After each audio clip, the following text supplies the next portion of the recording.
What is up, basketball fans? Welcome to the latest episode of the Harold McBasketball Show. I'm your gracious host, as always, Harold McBasketball, with my co-host, I Know Ball Paul. Paul, how are you, man? I'm good. This is a late edition. It is nighttime. We couldn't get it done Sunday or Monday, but we're making it happen and bringing you a top 15 list of players under 23. I'm feeling good today. There's been some Lillard news swirling. Any takes on it, Harry? I have absolutely nothing to say about it. I just want the deal to get done and to stop hearing about Lillard. Go. Yeah, same. This kind of feels like the James Harden stuff. I'm super over at this point. We heard a lot more buzz about it this week, saying that there's some other teams that are getting involved and that the Blazers aren't really talking to the Heat about it. Um, I've looked around. I don't think any other teams really have a chance of getting in on this. Like, it doesn't really make sense for anybody. The Raptors are the only like somewhat intriguing team because they seem to be taking it seriously, and the Blazers are kind of interested in Grady Dick. Um, but even still, I don't really think their deal competes with the Heat deal, and I don't think it makes sense for the Raptors to trade for Lillard because I think they would still suck. So I don't really see how that plays for them. They kind of need to pick a lane. So I don't know if there's a whole lot to report.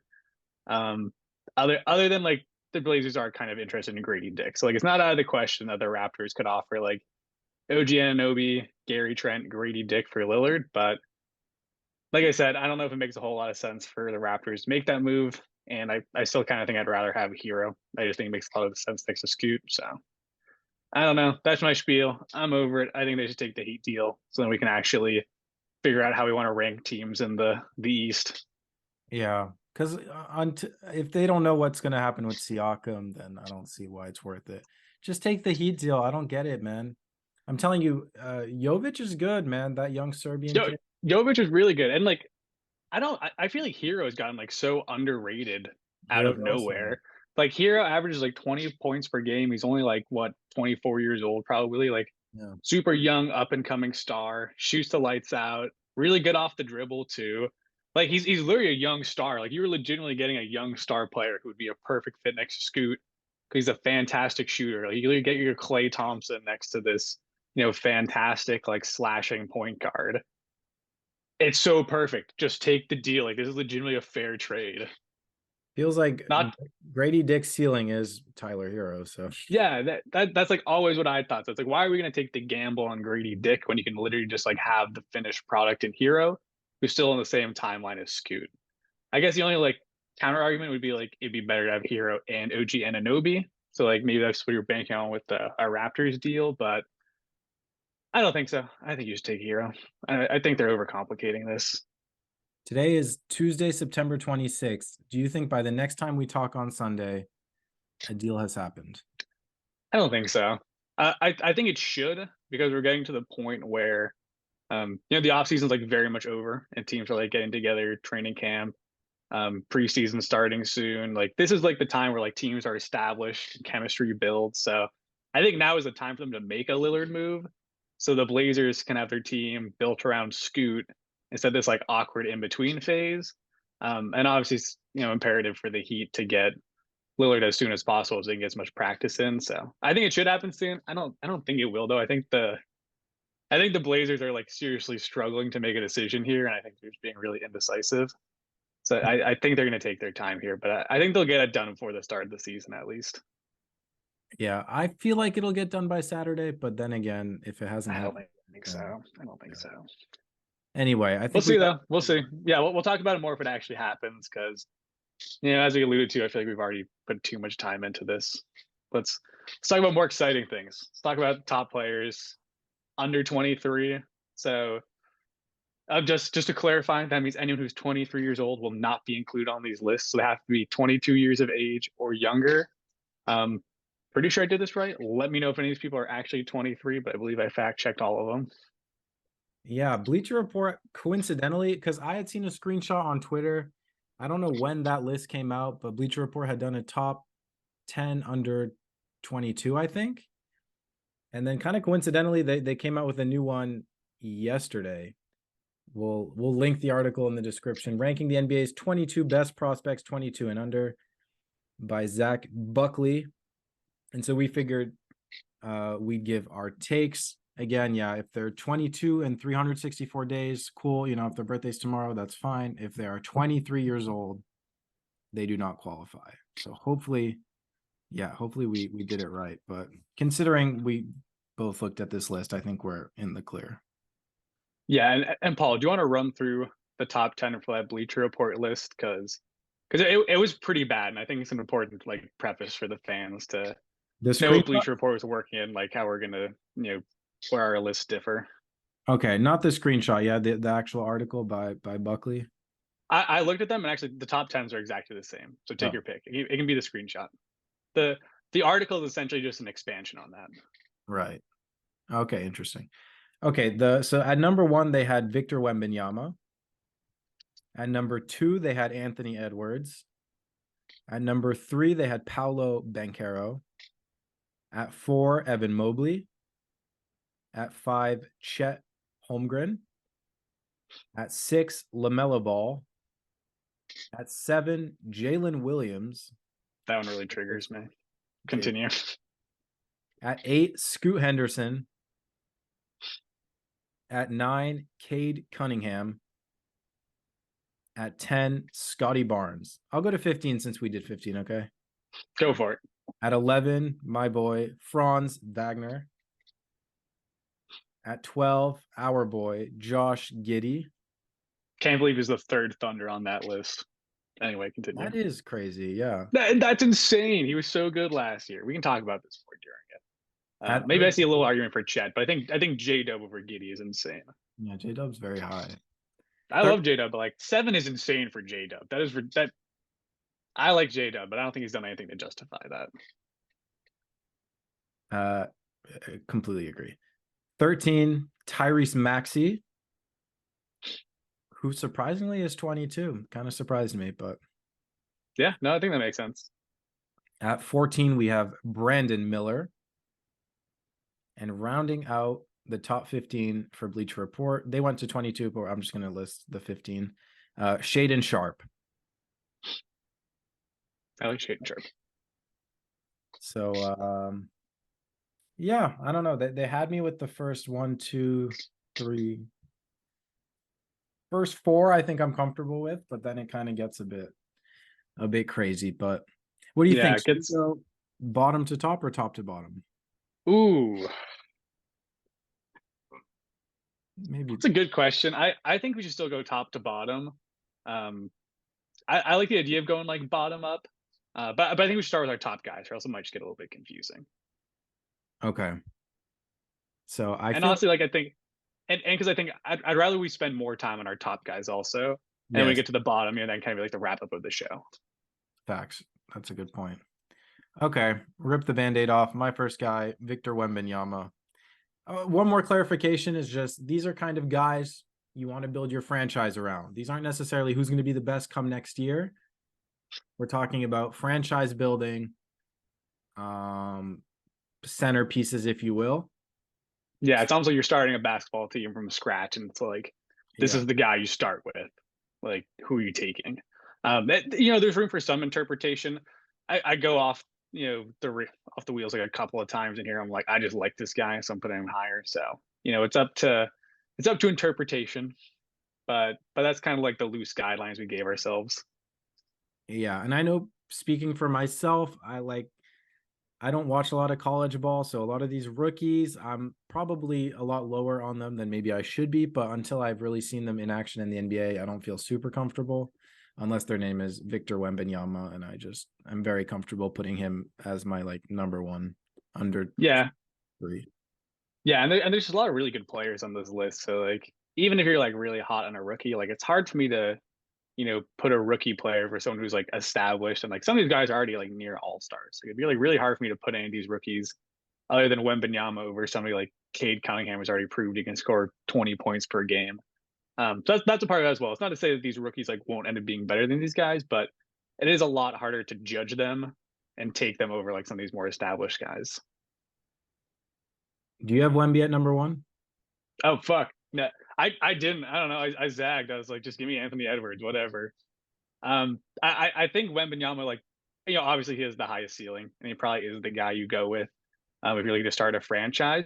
But I don't know. I was looking at it and I was like, as we were saying the other week, I was like, I feel like Anthony Edwards is, going to be a potential MVP candidate next year. So it's like, am I really going to say no to like a guaranteed MVP candidate for someone who hasn't played in the league yet? We don't like totally know if he is going to be this like superstar that we make him out to be.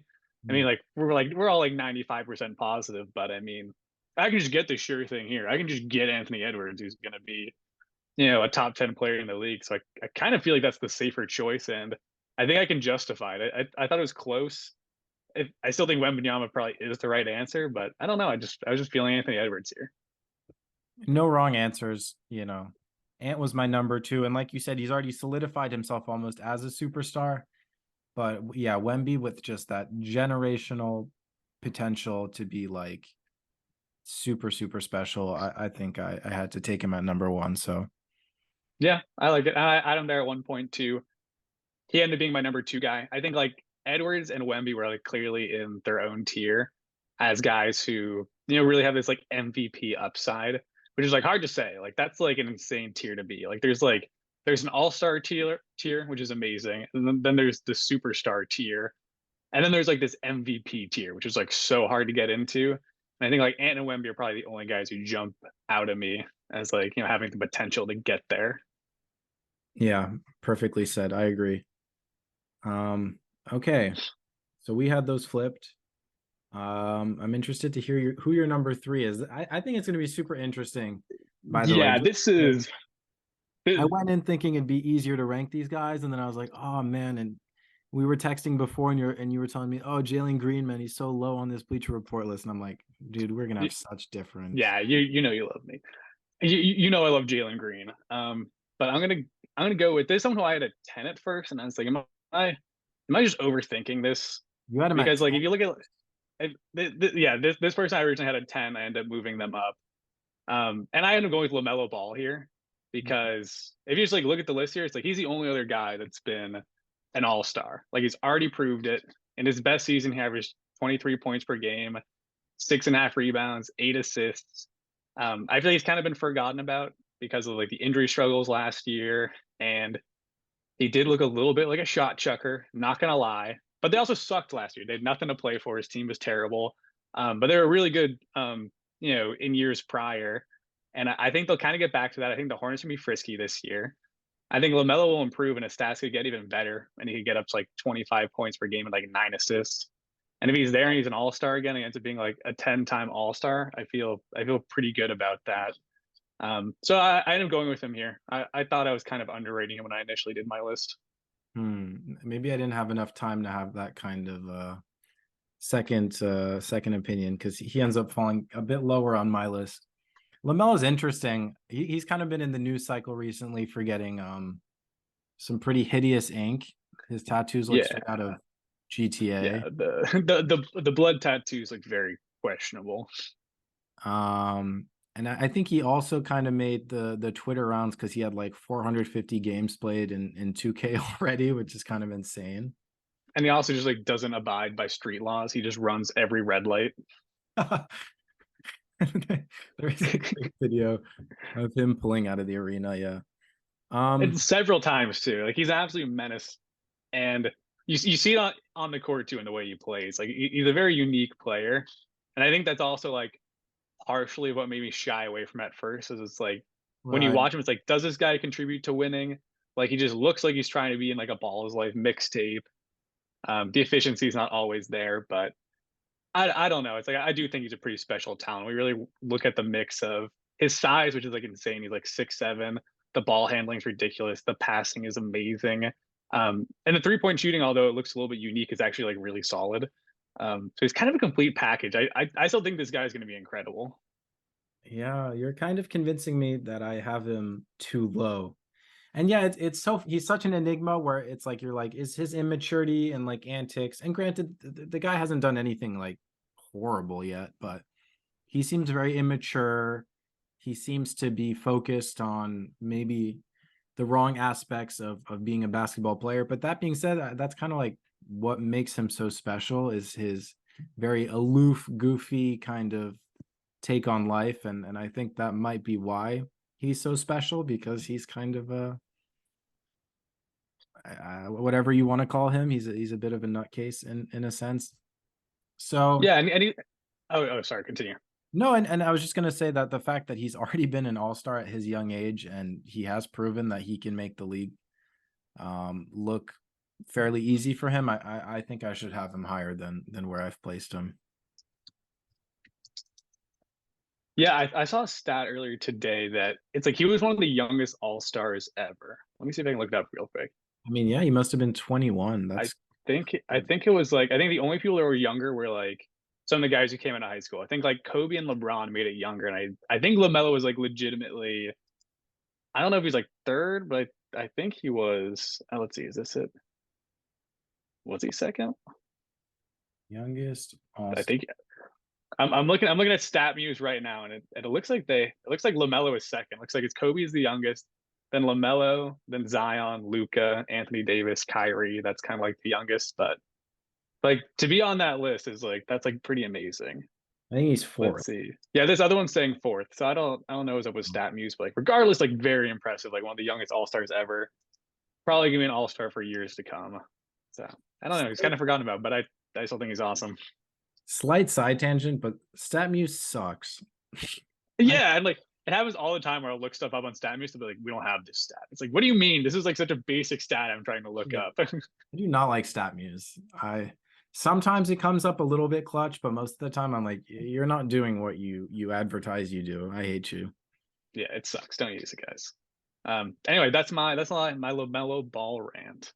Oh, Um, and I also think him just being like one of the balls and like LeVar's son, I think that also kind of tanks his appeal. But if you just ignore all that and just look at the numbers, look at the highlights, like you'll get it. Anyway, who's your third? my third is Paolo. Yeah, yeah, I like that. I think he'll be an all-star next year. I think he'll make the all-star game fairly easily as well. I don't know. I just see the all-star potential. I don't think he's ever going to become one of like the top 10 players in the league, but I think he has kind of a very high, like very good all-star type ceiling, maybe a similar trajectory to like Paul George or something. And Yeah, great comp. yeah, just a great player, and I feel comfortable with him at my third spot. Yep. Yeah, I'd Banchero next at 4. And Banchero's an interesting one because I was kind of like looking at this list and it's like these versatile two-way forwards are like so valued in the league, and it feels like we're not getting as many. Like I was looking at this list and it's very guard heavy, like lots of young and up and coming guards, but I didn't feel like there was a lot of like small forward, power forwards like we're used to, like these like LeBron, Kawhi's, Paul George's, Jason Tatum's. Like there's not a lot of those on this list. So I feel like that really elevates the value of Banchero, because he's also like such a rare find. And he's just incredible. His only issue last year was his efficiency wasn't great, but I think that's something that'll improve. This is something you see all the time in a rookie. So I averaged 20 points per game, 7 rebounds, 4 assists, which great passing too as a rookie. Yeah, Passes the eyeball test, looks amazing. He's 6'10", super athletic. He's just super talented. I think he's easily going to elevate himself into that like, all-star, near superstar tier of, small forward, power forward type players. for sure. And Yeah. beautiful fit on that Magic team. Like that Magic team is going to be fun. Yes, I've said my piece. I love the Magic. And one of my favorite stats is that Paolo gets to the free throw line at a super high rate. And I feel like that's usually indicative of a player with really high potential. I think he has one of the highest free throw rates in the league. So yeah, Yeah. I'm fairly confident he'll be an all-star this year. I'll put it like that. Yeah. Yeah. I think it was a good bet. I remember, I think last year, one of my hot takes was that he was going to be an all-star rookie, which did not happen. But I felt like he was kind of close to doing it. Like he had a really good rookie year. So I think so too. I think he's on pace to be an all-star this year. Maybe he doesn't get it. It'll be close, and people will be like, oh, Paulo Banchero snubbed from the all-star game, and then he'll get it the next year. So he's definitely on pace to get there. I'm tempted right now to move Lamelo up, but is that cheating? I'm actually, I was kind of feeling that going to this. Like I'm okay with us changing our lists on the fly. If you want to bump anybody up, I'm totally okay with that. Bumping him Because up. because I think we're going to talk about it and like things will change and it's like there's so many guys that I feel like we haven't talked about in ages that we might just like have on here. And I think it'd be very easy for us to kind of change our opinions. And I also just have like a weird stretch, I think, from around like 5 to 10, where I've just like changed the order constantly of these people. And I could pretty easily be persuaded to move up or down certain people. Oh, yeah. Even just looking at my list now, I'm so uncertain. But Me okay, too. Where are you moving Lamelo to? I'll tell you where I'm moving him from. I moved him from ninth, and I moved him up. Okay. So we'll see where he lands. All right, deal. All right, so you had Bankero at 3. I had Yeah. Bankero at 4. We still need your fourth. So my fourth is Sengun. Hell yeah. I love Sengun. Love Sengun. Man, sometimes I do wonder if we are slightly in our own heads about how great he is. I was thinking that a little bit today too, and I do think I do think I came down on him a little bit in my rankings. I took him first in that 2021 redraft. And I mean, first of all, his game is super flashy, which I'm very attracted to. Like the way his footwork, especially, I think is so immaculate. The passes he makes, he's kind of able to put together highlights that I think are able to convince me a bit that he could be a bit better. But I've heard other NBA players also talk about Sengun as if this guy is special. This guy, Yeah. And the advanced stats just like agree with it too. Like if you look at his per 36, like they've always jumped off the page, which has always been like a really strong indicator of good players just not getting enough minutes. I think his per 36 is really like 17 points per game, like 10 rebounds, 5 assists. Like he's one of the most talented passers at the center position. Amazing post moves. Like I would say, probably. I mean, it's kind of a lost art, but I'd say he's probably like top 5. Like like Jokic and Embiid probably better post moves, but I think after that, like Sengun could be there. The passing is incredible. Yeah, I just think he's a great talent. He's really good. So I don't think it's totally crazy to have him first overall in that draft.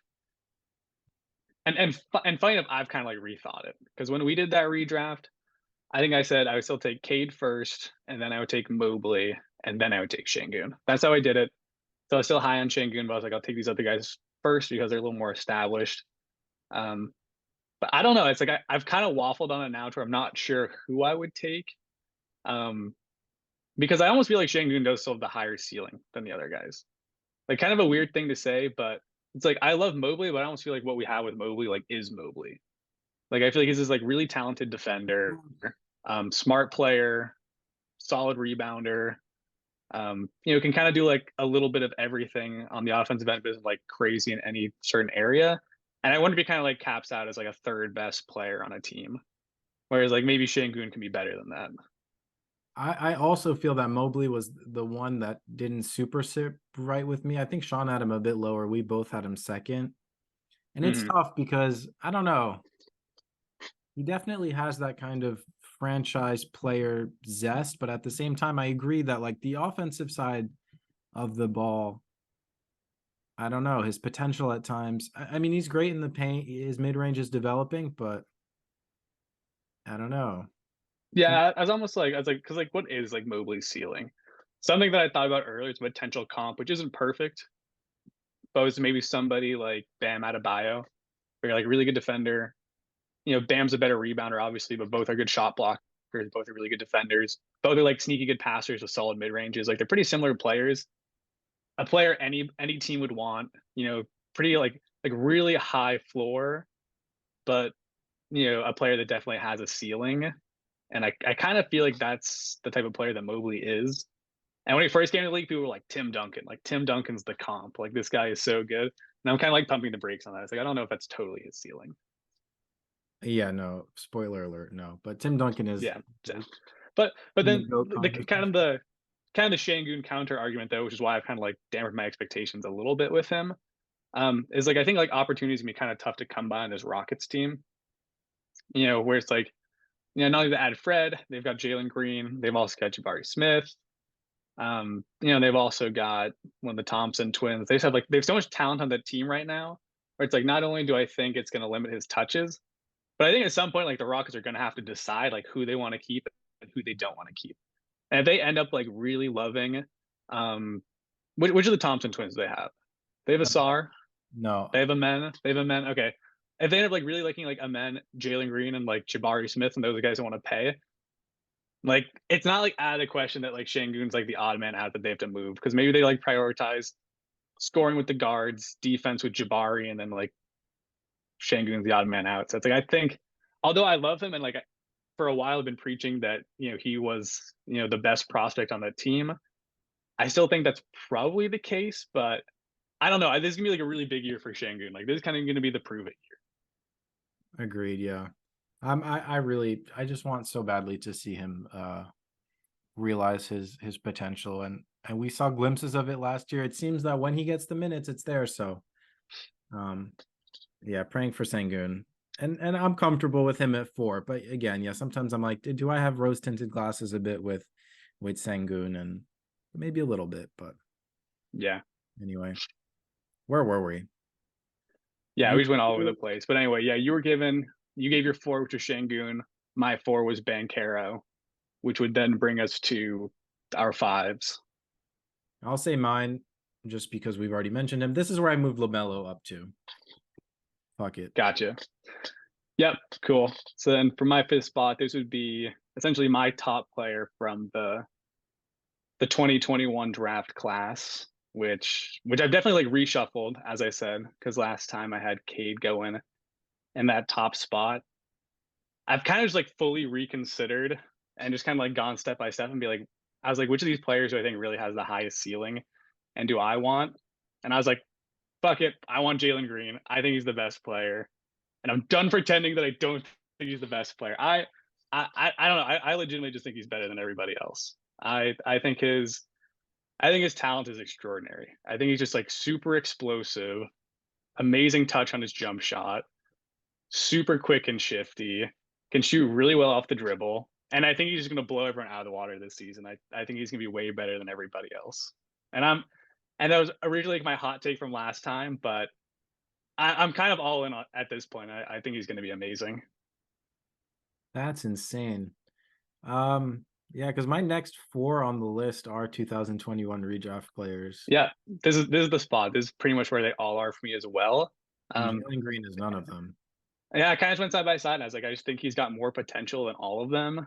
And Yeah. it's like I know his efficiency wasn't great last season, but he averaged 22 points per game, 4 rebounds, 4 assists. I think it's going to keep going up, and I think KPJ going away is just going to help him develop even more. I think he's going to get better looks now that like Fred VanVleet's going to be playing with them. Hopefully Shangun gets more involved, so both of them will be able to pass out to him for open threes. I think he's going to be the top scorer in this team. I think he's going to average at least 25 points per game, and I think Fred VanVleet is going to be the one who sees his stats go down. Yeah, wow, you have him so high. I'm kind of speechless. But That's my take. That's my take. I think he's gonna be amazing, and I think the Rockets are gonna be good this year. I think they're gonna be a really good team. yeah, I agree that he's probably most likely to be the top scorer on that team. I like the take that Fred will probably see the biggest hit to his productivity while still, being, I think, a valued part of the team.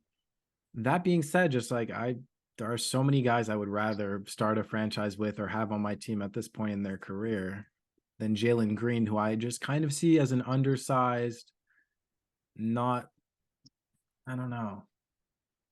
I don't know. I think that's crazy, but I don't think he's a little bit skinny, but I think he's just like an amazing athlete to where it won't really matter. I think he's faster than everybody, and I think he's more talented than a lot of these guys in this list. I don't know. This is a little bit of like a passion project of mine, but I don't know. I just think I can see it. I just think I see something going on with Jalen Green that not everyone else is picking up on, and I think it's going to be apparent this season. So just hold out. If this doesn't work out, that's fine. But I don't know. I just see it. I just think he's really talented. I trust your instincts, but at the same time, now that you've been living in Houston a while, I think maybe the Houston water is kind of seeping into your bloodstream and affecting how you see the Rockets. But I don't know, man. You're convincing, and I've always kind of trusted your intuition with guys, and so I'm not gonna call you crazy or stupid. You see Yeah, something I respect. yeah, and I will say there's not much like Houston homer bias in this. Like I don't really talk Houston Rockets with anybody here, at least not during the off season. Frankly, because nobody really likes to talk about the Rockets because they're very bad. So this kind of just based off my own scouting. It's like I just think his ceiling is higher than everybody else's, and Yeah. I think he's going to be a focal point. I think there's a reason he kind of has been the last two seasons, and that's also like kind of why I have him over Sengun is that it's like I do see a world where maybe Ime is like, you know what, like I don't know if Sengun's defense is good enough to give him over 30 minutes a game, but I think Jalen Green is easily going to be at like 35 minutes a game this entire season. Green's defense isn't much better, bro. But you can get away with it at the guard position. One thing I will say though is I think the narrative that he is not a great passer. I mean, he's not a great passer, but he's a good passer. Good enough. I mean, like 4 assists per game is just fine, especially at the shooting guard position. Like it's not his role to be the lead facilitator on offense. And I don't think they're going to ask that out of him because I think primary facilitators can be Fred, and Yeah. then Sengun is going to be the secondary facilitator, and Green can just worry about scoring. I think it's going to be perfect. But he's got some dimes. I've seen him. I've seen him drop dimes. Jalen Green. Yeah, Yeah, I mean, wow. I don't know. I don't see the efficiency going up is my thing. I can see him maybe taking a bit of a next step with his scoring, and I don't think it's crazy to say 25 points a game, but for me it's like at what cost, and if the efficiency isn't there, and if the usage is still like 25 to 30%, then that doesn't convince me that he's better than some of the next guys on my list. yeah. I don't know. I'm not moving him. I feel strongly about it. I'm not asking you to move it. All right. Let's part two this bad boy. We talked too long before the show, so it's we're gonna have to part two it and keep it moving. Be right back, guys. Welcome back. Time for part two. All right, so we were saying we just gave our fifth. You gave Lamelo. I gave my guy Jalen Green. A pick that was very close to my heart. Um, and then I'll give my sixth, and my sixth is Sengun. So like that's where I had him. Um, mini spoiler, my 5 through 10 are all like super close. I think it's like pretty easy to like flip flop on a bunch of these. These are really close. Like I said, it's like for a while, I've been pushing that Sengun was like not only like the best prospect on this Houston team, but potentially also in the draft. I still think that's possible. But like I said, it's like I feel like I just have like a couple more question marks that are popping up, like maybe about defense and like the future with the Rockets. So it's kind of a big prove it season for the Sengun, and like I still love him, but I do just want to see like a little bit more out of him before I solidify him any higher. Yeah, maybe part of the issue with Sengun is that he really needs everything to be built around him in a way. It's almost like he'd be so much better off if he was on like the Wizards.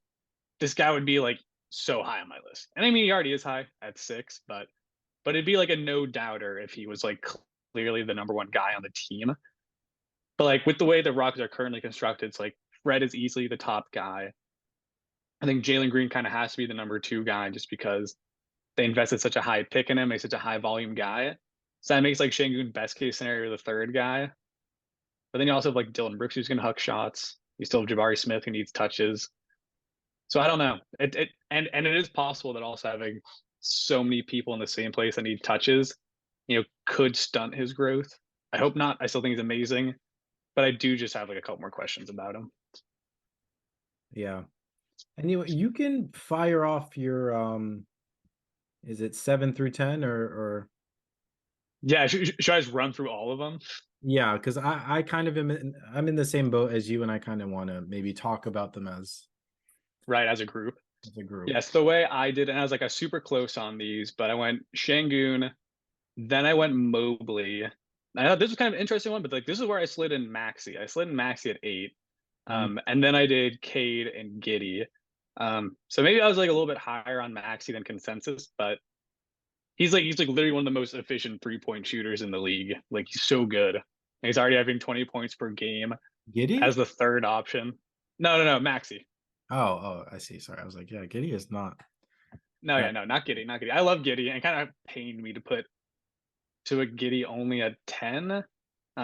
But it's like it's a really strong list. Like there's a lot of like really good players here. Yeah, I did waffle on it. Like, I do think there's an argument to put Giddey potentially over Maxey, potentially even over Cade. I don't know. I think it's really close. But I kind of just went with Maxey just after like seeing what he did last season and just knowing I'm getting such an elite 3-point shooter. Fuck. Can I give you my 6 through 10? Because it's actually the same group of people.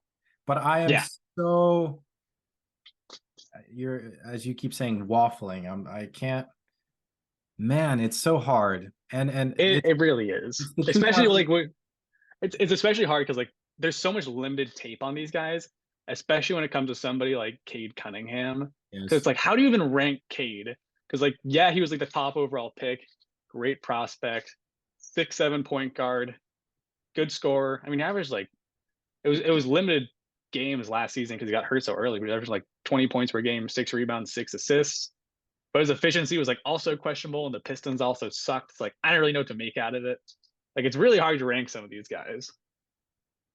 Yeah, and how we talked about Mobley even kind of being a bit polarizing with how great he is. Cade too, man. It's like Cade to me, My you look at him and you're like, this guy's a superstar, right? He's got everything you want. He's tall, he's athletic, he's strong, he's a great passer, great instincts. I don't know. His form looks good.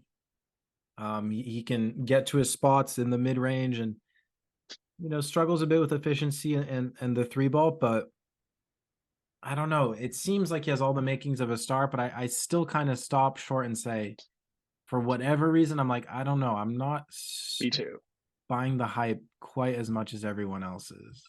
Me too. And like I can't really figure out what it is because I feel like the hype like really came down on Cade to where his stock was so low that I was like, Cade is like amazing. Like I don't know how he's being so underrated. But I don't know how it. But now all of a sudden his stock is like all the way back up, and everybody's like all-star season coming in from Cade Cunningham. I think for like most improved, he's like top 3 or something in odds. Even though he averaged 20 points per game last season, like the hype has gotten like really high for Cade again. And and I get it. Like I think he's really good, but I almost think about him similarly to Mobley, where it's like I do just feel like he feels also like a high floor, slightly lower ceiling player than some other guys. Like I almost feel like the scoring just like might be what it is. Yeah. K doesn't strike me as someone who's ever going to score more than like 22, 23 points per game. I don't know why. That's just like the feeling I get. I feel like he's better as this like solid scorer, good facilitator, with other elite scorers around him, rather than being like the top option on an elite offense. Who knows? Like we've seen very limited footage of him. And he is such an elite prospect with like his shooting and his handle and his size.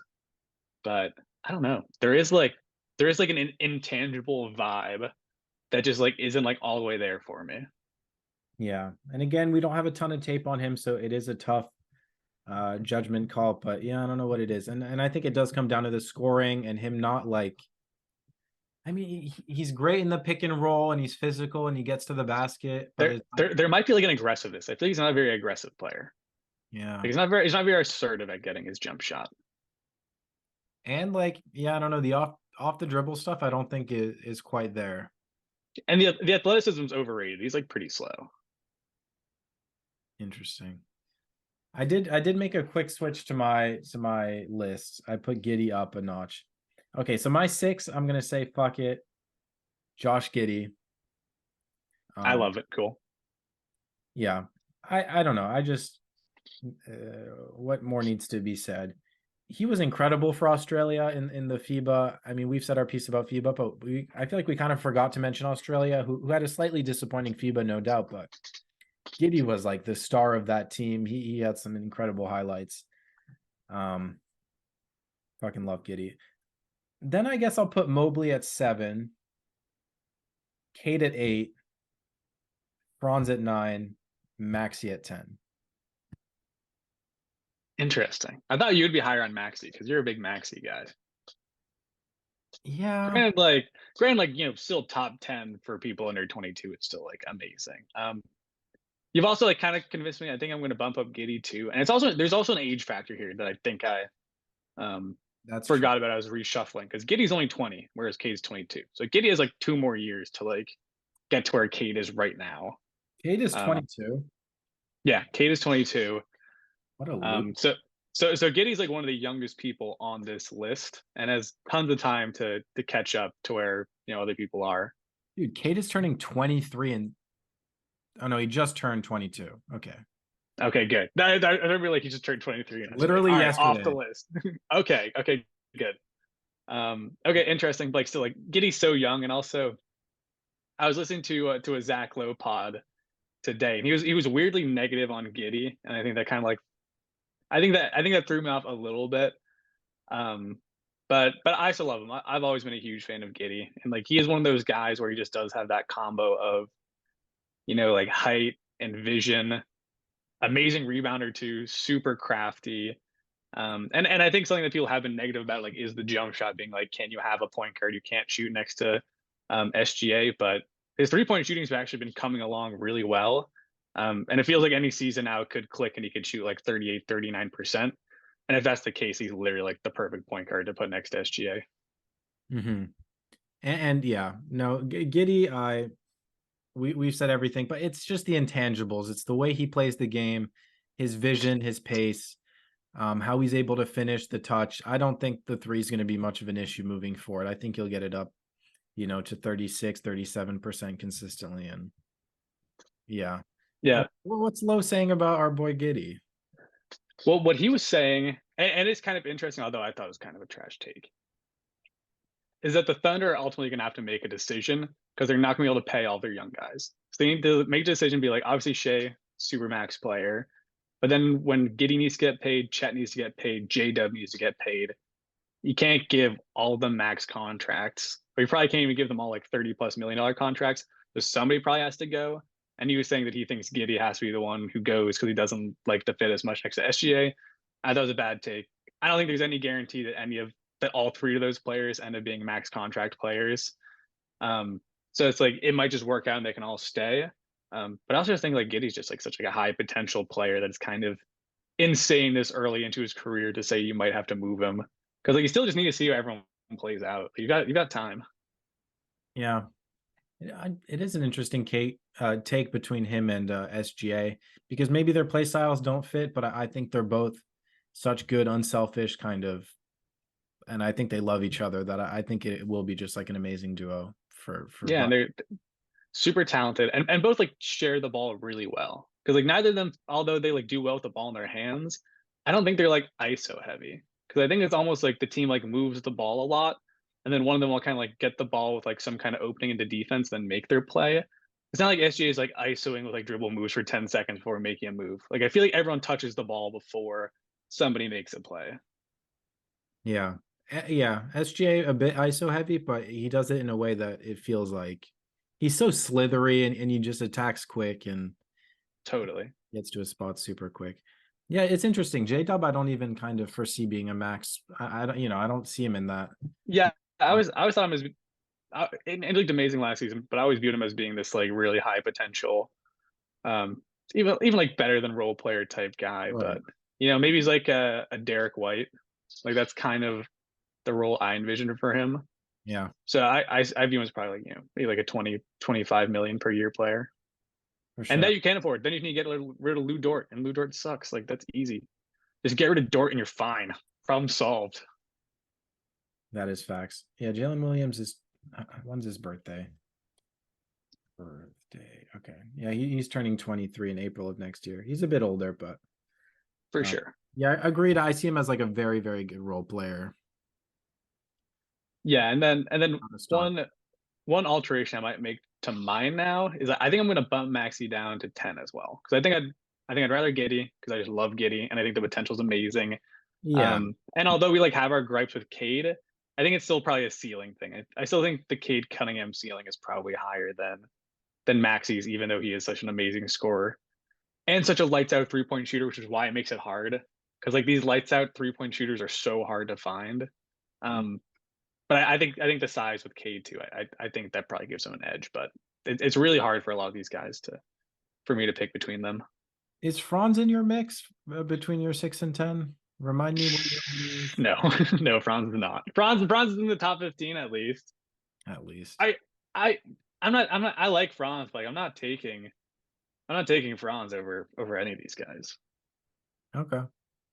And I don't think that's like crazy to say, you know, it's like I don't know. I'm kind of surprised that and Franz is really good, but I'm surprised that you would take Franz over Maxey. Yeah, maybe there's a bit of FIBA recency bias. I might want to switch those and put Maxey at 9, Franz at 10. Yeah, But I and will. I But don't I will. yeah, and I don't think Franz is like too off from this spot, but yeah, I don't know. It's like after I think it's like pretty clear that like the 5 through 10 are like a tier for me, and everyone past that like doesn't really have a chance of passing anybody in that tier. It's interesting. It's tough. But I'll let the recency bias of Franz cloud my vision. I don't know. I'm just so enamored by Franz right now. He's an amazing player. Yeah. He can do it all. And I don't know, it's weird where I was like, I had him in fantasy, obviously, and he's very consistently pretty good, and he's very rarely like amazing, and he, I guess, in a sense, rarely shows flashes of being like a superstar in a sense, but looking back, his consistency is almost what makes him so great, and he's very efficient. And I don't know. I He's think like he's the just gonna and keep taking those steps. yeah, it's like we almost need a term like in between role player and all star, because I don't think he's like going to be an all star yet. You know, maybe he will be later in his career, but he's also like way better than a role player though. You know, Mm-hmm. maybe he's just like a good like fringe all star kind of guy. I think he can be a number 2/number 3 guy on a very good team. Yeah, I don't know. I feel like he's like a fringe like 3 or 4. That's kind of where I see him. But like I do really like him. I think he's an amazing player. And probably is closer to that number 3 spot than like number 4. All right. Run me through your, maybe just from the top, fuck it. Bucket from the top. We have Anthony Edwards, Wemby, Lamelo, Bankero, Jalen Green, Sengun, Mobley, Josh Giddey, Cade Cunningham, Tyrese Maxey. That's my top 10. Gotcha. Okay. And mine goes Wemby, Ant, Paolo, Sengun, Lamelo, Giddey, Mobley, Cade, Franz, Maxey. And so yeah, my 2021 redraft has already kind of I have literally like thrown mine in the trash. yeah, I mine is. like pretty much like put it in like reverse order because I think initially it was like Cade, it was Cade, Mobley, Sengun. I think someone then Jalen Green, and I've essentially just like flipped that and done like reverse Green, Sengun, Mobley, Cade. Sorry, Cade. And I think mine was Sengun, Mobley. I don't even know. Cade, maybe. Maybe I look it up real quick. Great podcast content. Who's no, yeah, let me look it up. Okay, go for it. Dun, dun, dun, dun, dun, dun. And I Incredible content. Okay, you had Cade, Mobley, Sengun, Giddey, Green. oh yeah, Giddey at 4. Yeah, that makes sense. Yeah. And I had Sengun, Mobley, Cade, Giddey, Franz. And then I had Kuminga. Nice. But yeah, how old is Kuminga? Wait a second. Oh my god. He's 20. This changes Oh my everything. god. He's oh my god. Oh, he doesn't make does it change anything? you would make maybe my honorable mention. Maybe yeah, like maybe you could even maybe honorable mentions, yeah. Turning 21 soon. So yeah, so I went from Sengun, Mobley, Cade, Giddey. I think now, yeah, it's Sengun, Giddey, Mobley, Cade. It's so tough. Yeah. It's so tough. Yeah, and I don't hate it because even I bumped up Giddey now actually over Cade, which I think puts Cade at like 5 for me. Which I think I'm probably gonna regret at some point. But I don't know, there's a really good draft class. There are a lot of really good players in this draft, which makes it really hard to choose. So you're telling me you would put Green first? Yeah, and I still would. I think he has the highest ceiling, and I feel like that's kind of what I'm betting on here. Like if I'm taking somebody again, I'm like just who do I think is going to be a superstar. And I feel like Green has that ceiling. And I just feel like he's gonna get there this year. I just think that's the trajectory. I feel like you just kind of see with numbers when it comes to scores. When they go from like 17 points per game as a rookie, 22 as a sophomore. I feel like this third season is that breakout year. I just think it keeps going up from here. I think it's a natural progression for him to just get to 25 points per game, and it'll just be undeniable when that happens. Natural progression, my ass. Plus, like, I don't know, with Brooks and Green now on the team, it'll be tough. I think we'll see. I think he'll still get the green light. I think he'll still get the most shots up for the entire team. Um, and I think it's also like an eyeball testing. I just like watch him play, and I just think his handle is so smooth. I think he's super explosive. Like I think off the dribble and his finishing like sometimes looks like De'Aaron Fox. But his ability to then like shoot off the dribble from the 3-point line, I think it's insane. Like I legitimately just think his talent is super unique, and the league is gonna be really shocked when they see him next season. I sure will be. Who's your 11th? 11 is this kind of where things went off the rails for me. Yeah, Whereas I don't really like know what to do here because there's a pretty clear like tier drop off from these guys that I think are like fringe all star potential guys to I don't really know. I haven't seen all these guys play. 11 is where I put Scoot because I'm pretty bullish on Scoot as a lot of people are. Assuming that, or I guess regardless if they trade Lillard or not, I just think he's a really high potential player. Feels like he's immediately going to have potential to be a 20 and 10 guy if he's the starting point guard.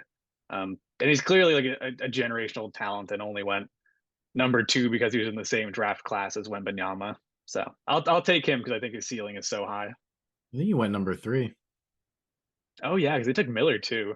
Yeah, That was a bad pick. But I mean, like I think it's a fine pick because like they have Lamelo, so like, I get it. But I don't know.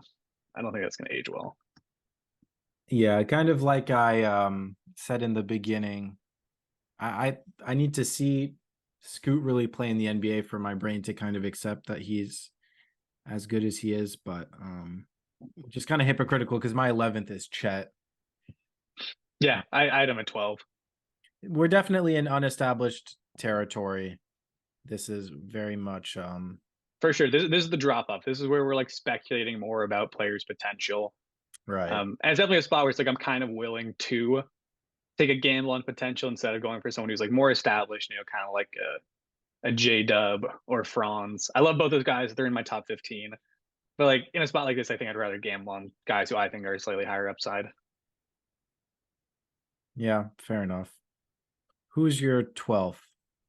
So 12 for me is Chet. So also Chet there. Nice. How about My you? 12th, Jabari Smith. Ooh, nice, nice. He did not crack my top 15, but he was like very high in my honorable mentions. Yeah, I don't know. Jabari, um, for me, it's an eye test thing. It's both ends of the ball. He's very effective. He has his go-to shot that is very much unblockable. And although kind of a rocky rookie year, I mean a pretty good rookie year in some respects, but A lot was asked out of him because he was playing like yeah, 30 minutes per game as a rookie and also asked to guard the best big man on every night for the opposing team. So a lot was yeah. asked out of him. And so yeah, he was a bit inefficient at time or struggled to find his scoring or even get the looks. But all in all, I think he did a pretty good job. Seeing him in summer league definitely boosted his stock for me. But just the way he plays, he seems like a very seamless team player. He does everything right. He does everything well. And yeah, I love his potential defensively. I think super switchable, but can also guard some of the biggest guys on the floor. So love Yeah, Jabari. he looked amazing in summer league. And Yeah, his jump shot looks ridiculous. his Like when jump. he's shooting, he looks like he's a shooting guard. Like you don't realize it's Jabari until like after the play. Because the form is just like so crisp. He's got the post fadeaway and like kind of looks Kobe-esque. So I think the offense has like really come together this offseason for him. He's always been a really good defender, pretty athletic. I think he's gonna be an amazing fit on that Houston team. Part of why I think this Houston team is gonna be so good is that I also expect him to take a big step this year. So yeah, I'm also excited about him. I'm actually tempted to bump him up. Don't think I will though. I think he'll kind of be like the last guy outside of my top 15, but I think it's a good pick. I think in a previous podcast you called his jump shot Jordan-esque, and Mm. Well, today you could argue that Kobe copied his jump shot from Jordan, so there you go. it's funny though. Yeah. And that leads to Scoot for me at 13. Yeah, yeah, nice, nice. That's where I have. It's where Franz fell for me. Franz fell all the way down to 13 for me, but I love Franz. I think that's still really good for like players, under 22. I think that's a pretty reasonable spot for him. Yeah, and I also think he's like a really good up and coming player. Franz is fucking awesome. Nobody does what Franz does at his size. Yeah, he's huge. Yeah, he's like 6'10", great jump shot, great floater game, pretty good finishing too. Like I don't know, he's one of those guys where it's like when you look at him, you don't really expect his game to be what his game is. It's his finishing. His finishing is like, I think, legitimately special. I think he has very, very good footwork, attacking the rim, incredible touch. Some of the shots he makes, he really has that, yeah, that soft touch, that unexpected finisher, kind of similar to Giddey, I think. And Yeah, for his size and his Europeanness, you almost expect him to be like a Danilo Gallinari type of player. And although he is an incredible shooter, it's like his game is so much more than that, and he can really put it on the floor, and he's yeah, dangerous from everywhere in the paint because he not only does he have the amazing finishing, but like his floater game is also amazing. Like he can yeah. really score from anywhere on the court. His layup package, so tough, I swear. Yeah. I I agree. I agree. He's fantastic. So another reason to be excited for the Magic. All right. Did you tell me your third? You said Franz is your 13th? Yep, 13 is Franz, and then 14 is where I slid in J Dub, who is a player I'm very excited about. I think he's also like a really nice up and coming talent. But I think he is probably more of like a lower ceiling player. But still like a great find for the Thunder and someone who actually like really got into the running for Rookie of the Year last season. Yeah, he really impressed me. He really impressed a lot of people. So I thought this was a fair spot for him. I put Brandon Miller here. I Just don't know, maybe. I don't know either at this point, to be honest. Yeah, no, I think it's a fine pick too. But it's one of those things where it's like I gotta see it. Like he certainly has the potential to, be very deserving of this spot. So we'll see how it plays out. But Brandon Miller is also like a very unique player. Like his combination of like size and just like how clean his jump shot looks, I think does also make him a pretty special talent. Yeah, I don't really have um enough scouting on him, enough film. Obviously Summer League was a bit rough, but I think you kind of talked me into he passes the eye test. He struggled a bit, but everything looks clean, everything looks right. And watching his college tape, he seems like he's going to be special. So, you know what? You were picked second. You get to break the top 15. I think he probably does have star potential. Yeah. Um, Analytics have gone too far. All that matters is the eye test. If you pass the eye test, like Jalen Green, then you can be on this list. That's all that matters. with me, the eye test is obviously super important, but when it comes to these like smaller, super shifty guys, sometimes I'm like the eye test isn't everything. Like if this guy looks like a ball is life mixtape, then the eye test almost like reverses itself, and it's you're doing too much. This, you know what I mean? Maybe a bit. Yeah, great counterpoint. All right, I didn't mean to bring this back about Jalen Green. This is one of the ones. The Jalen Green take is like really one of those things where we just need to like wait for the regular season because we can just like debate this endlessly. Yeah. So Yeah. wait, who'd you have 14 again? Brandon Miller. Good pick. I think it looks great. Yeah. Want to give me your 15 final spot, and then we can do some fun honorable mentions. Sure. My 15th over Jalen Green, over Jalen Williams, over Scotty Barnes, Walker Kessler. That was also my 15. Hell yes. Will round out my 15. Let's go. Walker Kessler is a fucking beast. Yeah, Good pick. Best shot blocker in the league. easily. Yeah, I love Walker Kessler. I think even on offense, he has a decent amount of upside. Um, I don't know. What is there to say? I feel like the big man trend, I feel like it's going to kind of swing back. Everything right now is about spacing. It's about switchability, and I think the natural kind of what's the word I'm looking for? The counter to that will be the traditional big, the huge 7-footer who can out rebound, who can bully. I Yeah, feel like we we saw saw a big touch time in of it. FIBA. Right, Yeah, yeah. That's kind of what's convinced me. Um that yeah, Jaren Jackson at 5 isn't going to cut it against a dude that's 7 foot and has good touch, which isn't necessarily what Walker Kessler is just yet. But yeah, no, the defensive potential is insane. Rudy Gobert-esque. But which hopefully is crazy because he was a part of the Gobert trade. insane, And yeah. and like immediately his rookie year, I thought he was just straight up better than Gobert. Yeah. He probably has the better personality. I seems likely. I don't think he's Yeah, cracking any worse teammate lists, so yeah, no, not for the time being. But yeah, he's great. He's like an amazing pick and roll player. As we mentioned, like one of the best shot blockers in the league. And I think he is this like really perfect modern day 7 to where it's like he is gonna be a great counter to some like the small ball teams, but he can still play defense against some of the bigger guys like Embiid or Jokic. Um, and I don't know, he's kind of in this like unique spot where he's like this amazing defender, good pick and roll player, but not like he's not incredible in offense. He doesn't have to be. So he could end up being like this like great Jazz player forever because he might just be able to get by being paid like 20 million per year and kind of just be like one of like the best value contracts in the league.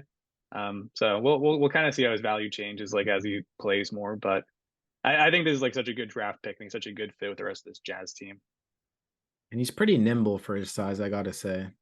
Yeah, he has such a quick jump. Like so many of his blocks are like just because he gets off the ground so fast. Yeah.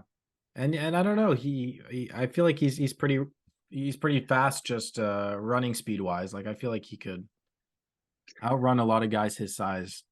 Yeah, and that's why he's kind of like this like modern day big center, because yeah, it's like the days are gone, kind of like the slow, lethargic big centers, like the Yusuf Nurkic type guys, like those days are gone. But if you can find someone like similar size wise and physically imposing, but a little more athletic, a little bit lighter on their feet, then I think they're like a perfect, counter to modern small ball teams. I think Kessler is like that perfect mold. For sure, yeah.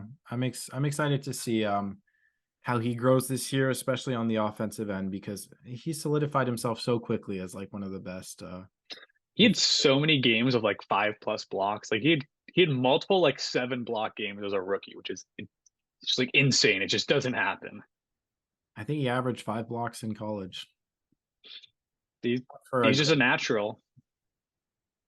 yeah. That's funny that he ended up 15th on both of our lists. Yeah, yeah, I'm happy about that. I think he's very deserving. So yeah, I'm glad. And I think in hindsight, like the only other thing I might change about my list is like maybe I would take down J Dub and toss someone else in there. Like maybe I would do Jabari Smith. And maybe I'd even do Barnes. Kind of wild that Barnes didn't make either of our lists because people seem to be very high on Barnes. And the Raptors have refused to trade him for Durant, and they're also now refusing to trade him for Lillard. Um, and like he seems good. He seems like a solid prospect, but I don't know. I would trade him for Kevin Durant. I would as well. And his sophomore year there was definitely a regression. I think that it's objectively true statistically, but also I think I don't know. I've heard whispers about maybe some personality issues, him being maybe a bit arrogant, and people are still very high on him. For whatever reason, it's never really clicked for me, but um, you know, he has some great skill sets, an incredible passer, incredible defender, super athletic, but Yeah, yeah. No, I think he's a great player, but yeah, no, the scoring and efficiency does leave a little bit to be desired, and I don't know. I like the big question with him is like, can he figure out the jump shot? And it feels like a big question. I don't know why. When I see him shoot, it just doesn't feel natural. It just feels like a little bit of a problem. oh yeah. For me, there's no doubt that the jump shot is Yeah, probably will no, never be there. yeah, it looks a little disastrous. And yeah, it's funny that that kind of archetype of player, these like great defenders, great passers, and then they just don't have the shooting. But it's like sometimes it kind of works and it's fine if maybe there's enough of a jump shot, or the passing is so good that it doesn't matter. But then sometimes it's just can't work. Yeah, Hard to yeah, and like when you're taking that kind of player like that high, like because usually like a player like that where like good defender, good passer, but like not really gonna score a lot for you. Like usually that's not like a top five pick, and like that's fine. You're just getting like a good defender to play with you. But when you're drafting someone that high and you're expecting more out of them than just defense and passing, you're really banking on them figuring out the jump shot. Essentially, you're like, we know you have all these tools now. All you have to do is figure out the jump shot, and you're the best player in this draft. But that's a gamble. There's a gamble there. If they don't figure out the jump shot, then you kind of get Ben Simmons. So that's what we're trying to avoid with Scotty Barnes. Ben Simmons. Comeback season happening. Get ready. So for me, my hindsight is that Jalen Green obviously didn't cut. He didn't make the cut for my list. And for you, he's now your 2021 first overall pick. Where did Yeah, he fuck land it. on yours? Fifth or sixth in your under Yeah, 20? I think I had him. I think I had him fifth. I think I had him behind Giddey. So Um, again, like yeah, I said, I very much trust your instinct, your opinions. I've seen many times. I'm happy to admit that more times you are right about guys. I tend to have kind of a flip floppier instinct when it comes to judging young talent. So literally, just on your word, I think I would move him up a bit. He can go over. He can go over Jabari. He can make my 12th, and I guess Walker Kessler just gets bumped down because I think. But yeah, no, it is what it is. I mean, with that said, still, I'm definitely not nearly as hot on Jalen Green, and I'm excited yeah, to. and Yeah, yeah, we'll see. And what I will say about Green for like closing thoughts, it's like I said, like my 5 through 10 are like pretty tight. So, if I really felt like some days, or if people want to like argue like really strongly that Giddey or Cade should be above them, like I'm not like super opposed to that. Like I do think it's close between these guys. I don't know. There's just something about Jalen Green's potential that really intrigues me. fair enough. But And you that's know why, and I think it's fair, and it could happen. Yeah, yeah. So I just think he's in that tier with those guys. Like whether or not he's the best of them, like we'll see. But I think he's definitely like within that mix. Yeah. Well, should we run it back so that the editor of the podcast can at least put it in the description, and he has the top 15 laid out nice and crisp? Yeah, yeah. Final list. So it's looking like Anthony Edwards, Wembanyama, Lamelo Ball, Paolo Banchero, Jalen Green, Sengun, Mobley, Giddey, Cade Cunningham, Maxey, and then Scoot, Chet, Franz, J Dub, and Walker Kessler. Okay. I'm gonna quickly edit my do I or should I? Go for it. Yeah, yeah. Change it. Okay, Jalen Harry has gotten you to 12th. And then I kind of refuse to not have Walker Kessler on the list. So fuck you, Brandon Miller. You can be 16th. Ouch. But fine call. All I'm right. also gonna see if I had any other like guys who I wanted to shout out real quick. Actually, do you want to run through your list first? Yeah. Wemby at 1, Ant 2, Paolo 3, Sengun 4, Lamelo 5, Giddey 6, Mobley 7th, Cade 8th, Franz 9, Tyrese Maxey 10th, Chet 11th, Jalen Green 12th, Jabari Smith Jr. 13th, Scoot 14th, and Walker Kessler rounds out at the 15th spot. I love it. Great list. Well, we'll see how this plays out next season. I feel like regardless, like there's just gonna be some L's that we catch by coming up with this list because like naturally when you rank 15 people, like it's just not gonna be a right. Like some of these are gonna be wrong, so we'll just have to see how wrong we are. I am excited to revisit this though at some point.